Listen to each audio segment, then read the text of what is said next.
Bonjour Elsa. Nous étions plus de 100 000 à Paris et près de 200 000 en France.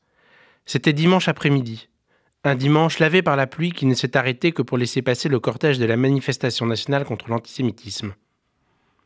Un cortège calme, massif, recueilli, digne et plein d'espoir.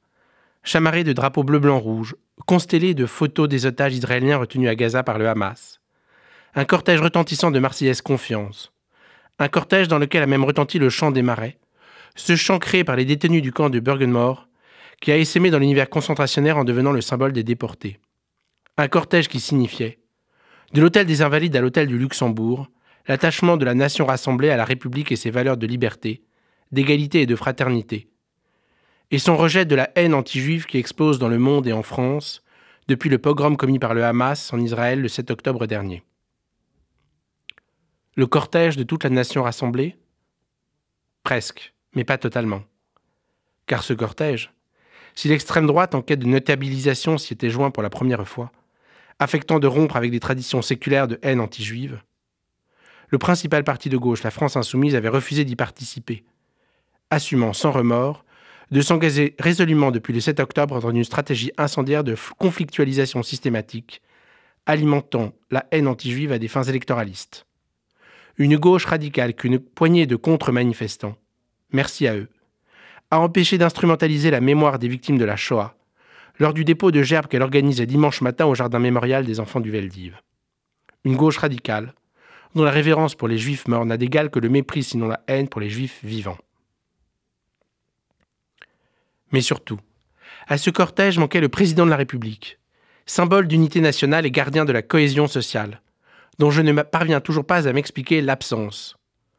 Au risque de donner corps aux accusations dirigées contre la manifestation par la gauche radicale, selon qui la lutte contre l'antisémitisme resterait une lutte partisane. Cette absence du président de la République, sous prétexte de neutralité exigeant qu'il se place au-dessus des partis, constitue incontestablement une faute politique et morale que le succès de la manifestation ne permet pas d'oublier totalement. Loin de là, à Gaza, les opérations militaires se poursuivent près de 40 jours après la déclaration de guerre du Hamas.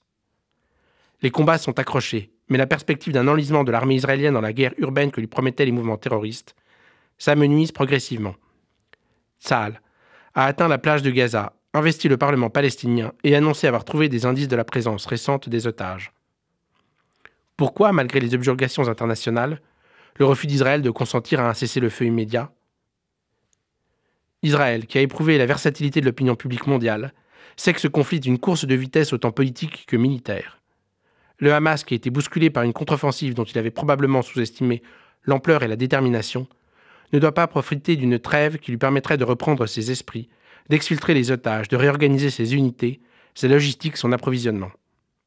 Israël est confronté à la nécessité de démanteler l'infrastructure terroriste du Hamas plus vite que ne croit la pression de la communauté internationale que le Hamas manipule à loisir, en utilisant la population civile palestinienne comme bouclier humain, en contradiction avec le droit international humanitaire, qui qualifie de crime de guerre le recours aux maisons, aux écoles, aux ambulances, aux hôpitaux, pour produire ou entreposer des armements, ainsi que le pratique le Hamas dans l'espoir de susciter un carnage. Ces progrès militaires de l'armée israélienne ne doivent pas empêcher de penser dès à présent la question politique, une fois que le Hamas sera détruit, du futur de Gaza, de la Cisjordanie et du peuple palestinien. Outre l'appui indispensable de l'Égypte, la Jordanie, les pays signataires des accords d'Abraham et l'Arabie saoudite, l'émergence de leaders modérés menant à la fois à la reconstruction économique du territoire et à la refondation politique des institutions palestiniennes est une absolue nécessité.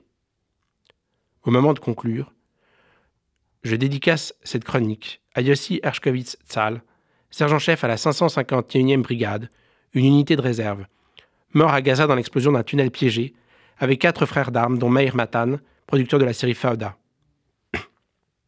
Yossi était directeur de l'école Hort Pelek de Jérusalem, l'école des enfants d'une amie et un éducateur respecté. Il avait mon âge et la vie devant lui. Que sa mémoire soit une bénédiction. Un seul peuple, Am Yisrael Chai.